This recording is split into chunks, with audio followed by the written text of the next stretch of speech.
Hola a todos, mi nombre es Ruth Analí Quispe Álvarez, soy estudiante de segundo ciclo del programa de estudios de educación inicial y en esta oportunidad les contaré la obra El príncipe y el mendigo de Mark Twain. Así que espero que sea de su agrado y lo disfruten mucho. Bien, la historia inicia con el nacimiento de un príncipe. Y es que está ambientada en Londres en el siglo XVI. Digamos que el contraste de la obra es que tenía un régimen absolutista. Entonces, en el palacio nace Eduardo Tudor, que es el hijo de Enrique VIII. Y es muy esperado por todos, ¿no? La ciudad entera celebra su nacimiento. Se suenan las campanas en las catedrales, se organizan banquetes, las calles se iluminan, los nombres brindan por la continuidad de la dinastía Tudor y el recién nacido es envuelto en telas de sábana, bueno, de seda y oro. Y bueno, en general toda la ciudad celebra y está orgullosa por el nacimiento. Y ese mismo día, en otra ciudad de Londres, nace Tomás, que bueno, su nacimiento no fue, digamos que tan asombroso ni lleno de lujos como el de Eduardo, ¿no? Porque él nace en una vivienda de un callejón, en una zona donde no tenían los servicios básicos y mayormente estaba habitada por ladrones y mendigos, e incluso había también delincuentes. Bien, bueno, aquí al inicio de la obra se hace unas comparaciones, ¿no? Del nacimiento de ambos niños. Por un lado tenemos a Eduardo, que era el esperado por toda la ciudad, que lo recibieron con campanas, con banquetes, pero el otro lado es en la otra ciudad de Londres, donde nace Tomás. Y Tomás Canty, bueno, digamos que no fue tan esperado porque no hubo celebraciones ni campanas. Es más, cuando nació no lo vieron como una bendición, sino como una carga económica, ya que, como había mencionado, el lugar en donde él había nacido, digamos que no era lo más propicio, o sea, no daba la idea de tener una situación económica estable. Además, lo envolvieron con trapos viejos y digamos que compartió la misma habitación al igual que todos los integrantes de la familia. Y también estaba ahí su padre, que era John Canty, y su abuela. Siguiendo con la historia, a medida que Tomás fue creciendo, el ambiente en el que él crecía, digamos que no era lo más adecuado para un niño, porque dentro de su hogar había violencia familiar. Su padre, John Canty, era, digamos que como un delincuente, porque obligaba a la familia a mendigar por las calles y a pedir dinero. Y cuando Tomás venía o regresaba a casa sin el dinero, pues su padre y su abuela lo golpeaban y a veces lo dejaban sin comer. Entonces, él se refugiaba en su madre y sus hermanas gemelas, que eran Beth y Nam. Ellas también intentaban protegerlo, pero al final, pues, digamos que se convirtió como un círculo vicioso, pues. Incluso a las hermanas a veces compartían con él la poca comida que tenían mientras su padre estaba durmiendo, ¿no? Para también evitar que las castigaran. Luego Tomás encuentra un refugio en el padre de Andrés, que es un anciano sacerdote, que desposeído, que vive en el mismo callejón en donde estaba. Y digamos que el sacerdote empatiza mucho con Tomás porque reconoce la inteligencia que tiene y es más, decide enseñarle a leer y escribir y algunas palabras básicas en latín. Cuando el padre Andrés comienza a enseñarle, le presta libros, le cuenta historias, leyendas sobre reyes, príncipes y caballeros, que hace que Tomás tenga, o sea, mucha curiosidad y empiece a generarle sueños, ¿no? A partir de eso, imaginar cómo sería su vida si, por ejemplo, él viviera con abundancia o en un palacio.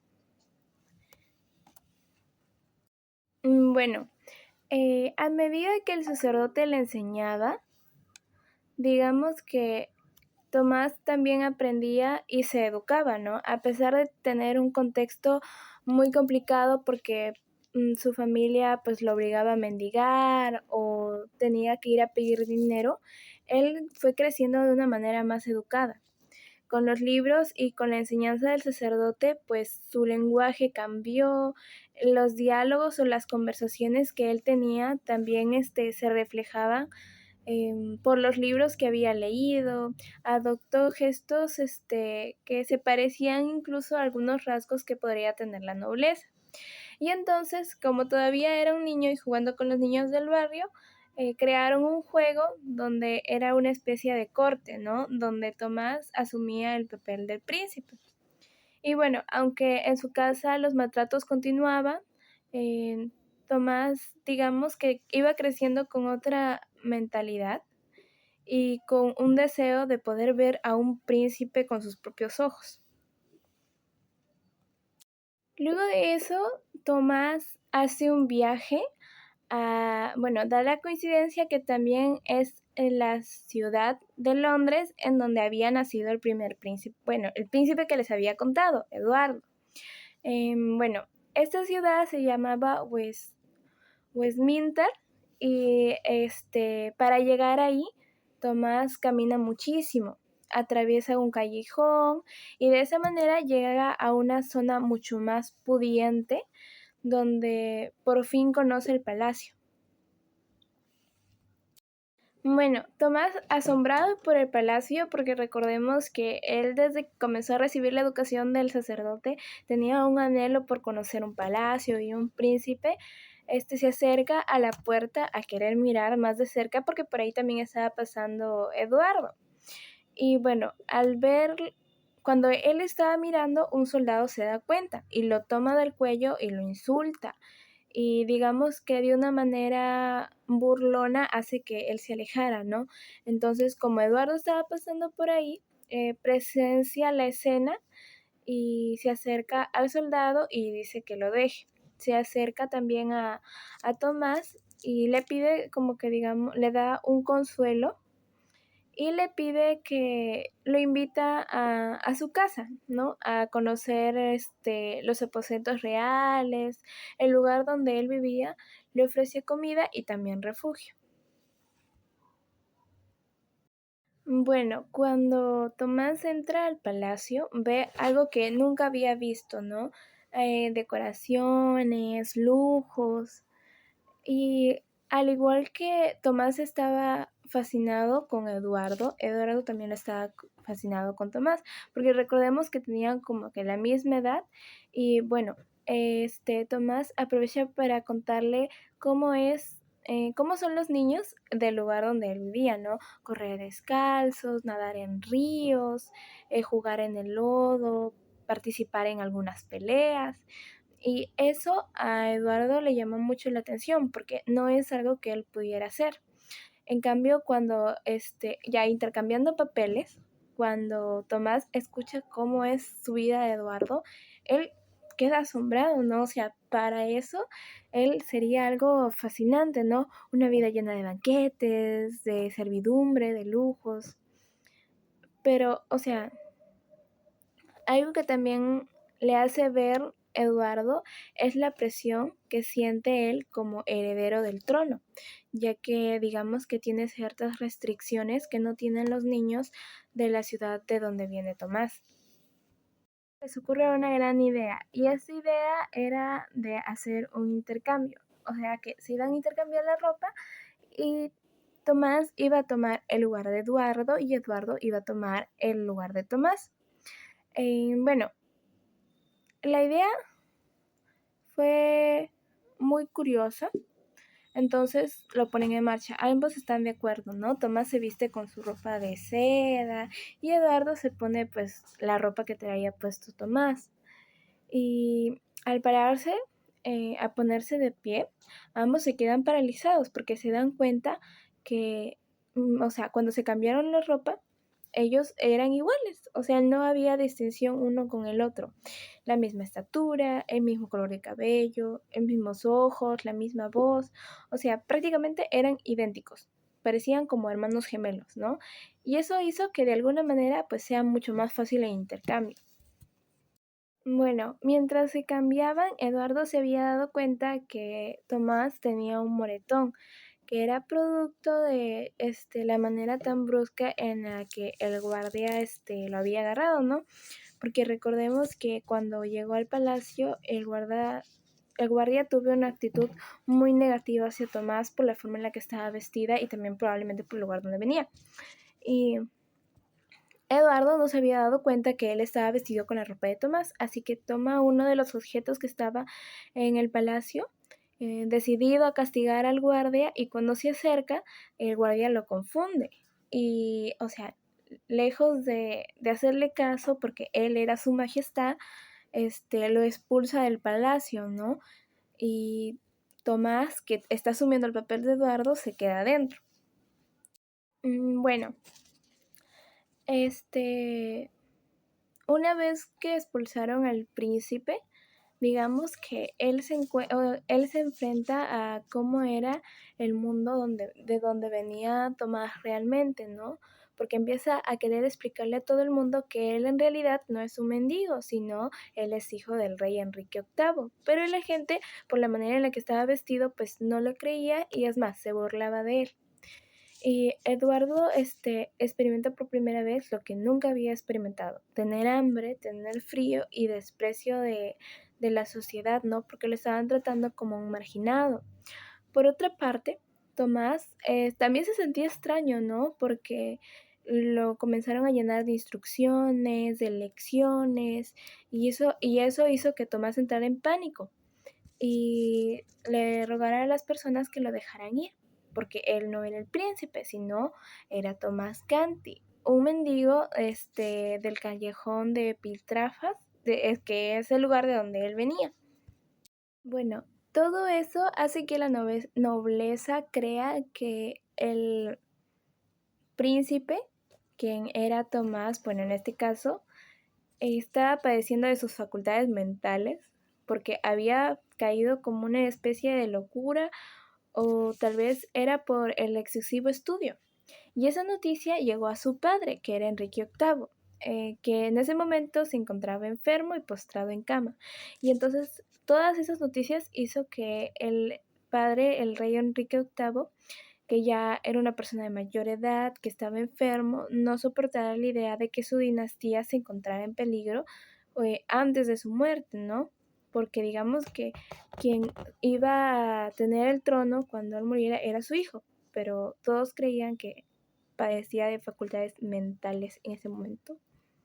Bueno, después de que digamos que estuvieran comentando que padecía de las facultades mentales, se le interroga a Tomás, y al escuchar sus historias de ser un mendigo, de que viene de un callejón, de su padre y todo eso, le atribuyen a que era agotamiento mental y queda prohibido que se le diga que el príncipe estaba loco. Por otra parte, su padre, el rey, también ordena a que preparen a su hijo para poder declararlo formalmente su hijo como príncipe heredero. Bueno, para autorizar eso, ellos necesitaban un sello, y justo era el gran sello que el verdadero príncipe se había llevado cuando lo habían expulsado del palacio. Bueno, cuando le preguntan a Tomás, pues obviamente no sabe qué decir, porque él no lo tenía y mucho menos sabía lo que significaba un gran sello. Así que lo que él dice es que no sabe a lo que se refiere, y entonces la corte comienza a declarar a Tomás incapaz de recordar la ubicación, así que comienzan a decir que tenía una pérdida de memoria temporal y también a utilizar el sustituto del sello temporalmente hasta que recordase. Bueno, Tomás adquiere, digamos que prácticas de un protocolo sofocante. Y también experimenta su primera comida de estado como banquete, donde confunde todos los cubiertos que habían en la mesa, porque había muchos sirvientes, porque había muchas servilletas, porque había mucha comida que probar. Bien, por otra parte, el verdadero príncipe seguía caminando por las calles, vagando por las calles de Londres, y se llega a encontrar con John Canty, que era el papá de Tomás. Lo encuentra en medio de la juventud y al escucharlo decir que es el príncipe, lo agarra del brazo y creyendo que su hijo se ha vuelto loco, le echa la culpa al sacerdote que le estaba enseñando. Entonces el anciano sacerdote, el padre Andrés, al presenciar ese abuso, comienza a defender a Tomás, que en ese caso era Eduardo. Y digamos que Canty golpea al sacerdote y luego lo deja malherido. Lo deja tan malherido que su muerte fue inmediata. Así que lo más probable es que estuvieran esperando a John Canty para que la guardia del rey lo ejecutase en la horca. Bueno, se dio una reunión donde, donde John arrastra a Eduardo al callejón y le ordena a su madre y a las gemelas que recogieran todas sus pertenencias para que se vayan de la ciudad porque había matado al sacerdote. Pero la madre de Tomás, al observar al muchacho, se da cuenta que no es él. Entonces ella nota su voz distinta, su cabello, sus modales, su forma de hablar, y entonces ella dice que no es su hijo. Y para comprobarlo,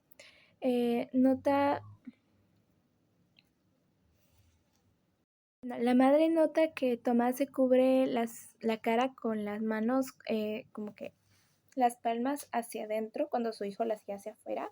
Entonces se da cuenta que no es su hijo, pero en todo el alboroto no le presta mucha importancia porque tenían que huir. Entonces la familia Canty huye y llega hacia un puente de Londres donde se mezcla con más gente que estaba celebrando, había festividades en las calles, ¿no? Producto de que se le iba ya a formalizar al príncipe heredero, hijo del rey Enrique VIII. Entonces, en medio del desorden de los barcos en el río, Eduardo logra separarse de John y se pierde entre las demás gentes. Entonces, el objetivo del príncipe era saber dónde se estaba preparando el gran banquete, porque él quería ir ahí, ¿no? Entonces, comenzó a preguntar para poder ir a donde estaba Tomás. Bueno, cuando ya supo dónde se iba a llevar a cabo el gran banquete, fue corriendo a hacerse paso entre los guardias y a gritar que él era el verdadero príncipe y aquel que estaba vestido de seda era solamente un impostor. Pero las personas, como lo vieron a él vestido como mendigo, pues prácticamente no le creyeron. Bueno, como no le creyeron, comenzaron a insultarse y como querer pelear con él. Y a todo eso, cuando Eduardo se encontraba como en una situación de mucho peligro, aparece un soldado, que es el soldado Miles, que interviene haciendo que dejasen de atacar a Eduardo y que también había llegado después de años de luchar en un continente europeo. Entonces se pone delante de Eduardo y lo defiende. Y le ofrece ir a su posada, ¿no? A darle comida, agua y un lugar donde pasar la noche, digamos. Bueno, como Eduardo se encontraba mal herido, Miles lo lleva a una habitación alquilada que tenía y se quedan ahí por un momento, ¿no? Pero ahora Eduardo, que está acostumbrado a un trato como de la realeza, le exige ciertos privilegios a Miles, como por ejemplo que lo trate como un príncipe, que él sea el que sirva la cena, que le pida permiso para entrar o para salir. Y entonces Miles, en lugar de enojarse, bueno, acaba de recalcar que Miles no sabía a quién había salvado, así que en lugar de enojarse, se conmueve, ¿no? Porque él asume que a lo mejor fue causa del trauma que vivió las calles, ¿no? Al estar solo. Bueno, en una conversación, Eduardo, no, Miles decide contarle a Eduardo parte de su pasado, ¿no? Que él es hijo de un noble y que fue desterrado injustamente por su hermano menor y que luego de estar luchando años fuera de Inglaterra había regresado, eh, bueno, había regresado para poder recuperar a su familia y a su amada. Entonces Eduardo, agradecido por su rescate, decide nombrar a Miles a tener un alto cargo como caballero y tener el derecho de sentarse al lado y en la presencia del rey. Una noche, suenan las campanas de la ciudad de Londres y se comienzan a escuchar sonidos graves, como lúgubres, así como de muerte y así. Y era un mensajero que venía avisando, o un pregonero, que venía avisando que el rey había muerto. O sea, que Enrique VIII había muerto y por ende quien había ascendido al trono era Tomás Canty en el palacio, quien es inmediatamente programado rey. Entonces, cuando Eduardo se entera en la habitación de Miles, se pone de pie y digamos que con dolor, pero con firmeza, dice: el rey ha muerto, vive el rey. Y entonces ahí es donde comprende que ahora no solamente era un príncipe al que le habían usurpado el papel de el cargo de príncipe, sino ahora como rey legítimo de Inglaterra, a quien le habían usurpado la corona. Pero bueno, ahí no queda todo, porque al día siguiente, mientras Miles había salido a comprar ropa para Eduardo, aparece John, que es el papá de Tomás, y aprovecha la ausencia del soldado para enviar a un joven delincuente a engañar a Eduardo y hacer que saliera al bosque creyendo que Miles lo estaba buscando. Entonces cuando salió, pues es llevado John, que se había cambiado de nombre, a John Holmes. Lo lleva a una especie de campamento donde están los demás ladrones y delincuentes y fugitivos, en donde comienzan a hablar y Eduardo descubre otra versión de la historia, ¿no? De el reino que él de alguna manera va a gobernar. Y eran historias que compartían los fugitivos, los ladrones alrededor del juego, donde hablaban de injusticias que sufrieron mayormente bajo las leyes del fallecido rey Enrique VIII. Bien, también les cuenta que, por ejemplo, habían campesinos que habían sufrido abusos, que les habían quitado sus tierras, que habían sido marcados con hierros. Y Eduardo se queda muy conmocionado por todo lo que venía escuchando, ¿no? Por las crueles leyes que a las finales quien las tenía era su padre. Entonces, él, bueno, dice que una vez que él se encuentre en el trono va a quitar todas esas leyes y va a actuar como un rey con piedad, ¿no? Haciendo que su gobierno sea un poquito más humano. Bien, siguiendo con la historia, ahora viendo un poco del lado de lo que estaba haciendo Tomás, él comienza a ejercer su papel como rey y entonces como rey estaba encargado de juicios, por ejemplo, el juicio de una mujer a la que se le acusaba de ser bruja. Entonces, bueno,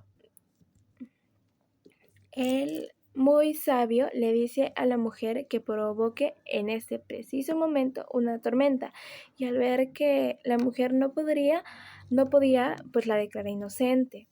Y es que si no la declaraba inocente, pues estaba destinada a que la mujer se muera en la horca. Entonces, de alguna manera, eso hizo que cambiara un poco la percepción que tenían los nobles de él, a decir que estaba loco, a apodarlo un joven rey que se ha convertido en un líder sabio y también piadoso. Bueno, pero no todo es felicidad para Tomás, porque de alguna manera comienza a sentirse sofocado, ya que está lleno de ceremonias, de protocolos y de reglas que hay que seguir, a las cuales él no estaba acostumbrado. Y comienza también a pensar en Eduardo, porque probablemente él se encuentre en las calles, viviendo de una manera muy distinta a la que estaba acostumbrado, ¿no? Expuesto al hambre, al sufrimiento y a la violencia.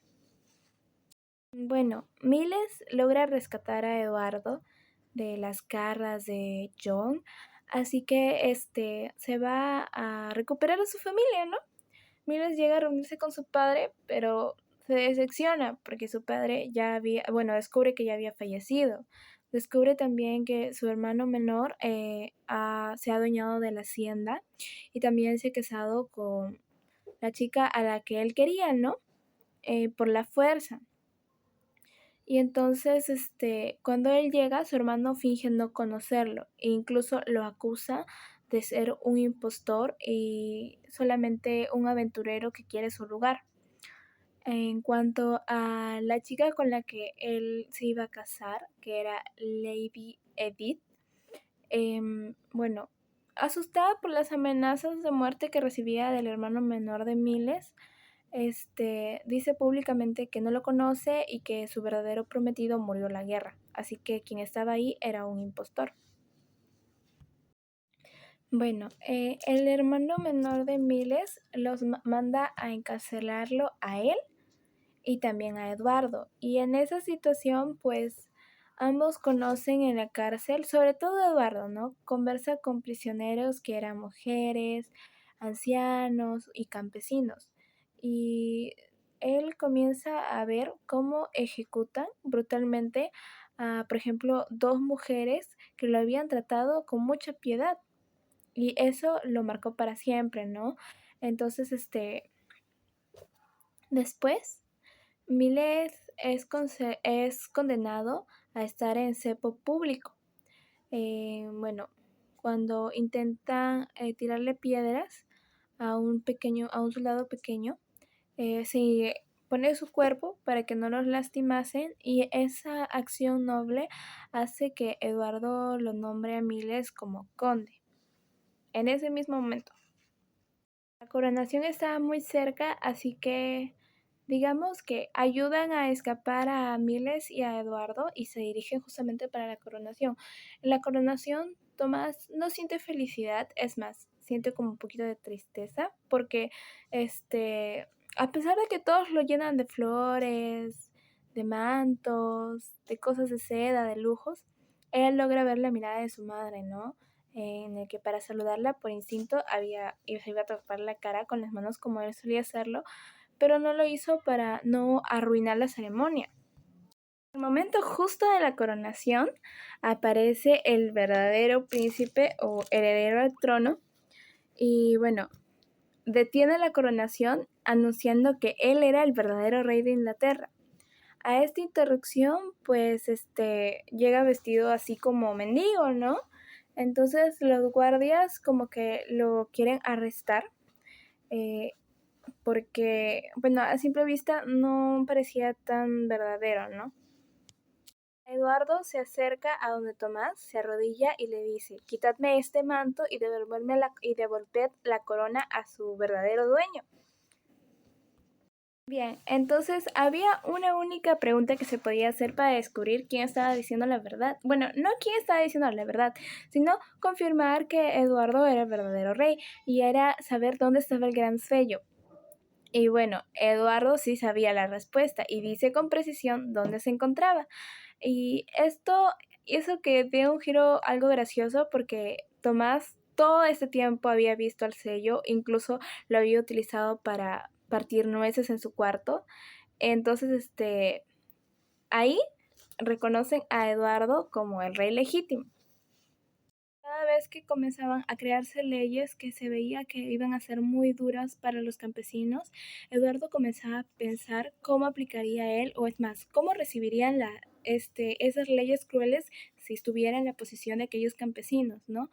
Y eso lo hace también con los ministros que proponían aquellas leyes crueles. Bueno, eso ha sido todo por hoy. Espero que les haya gustado, que haya sido de su agrado, que lo hayan disfrutado mucho y conmigo será hasta una próxima oportunidad. Nos vemos.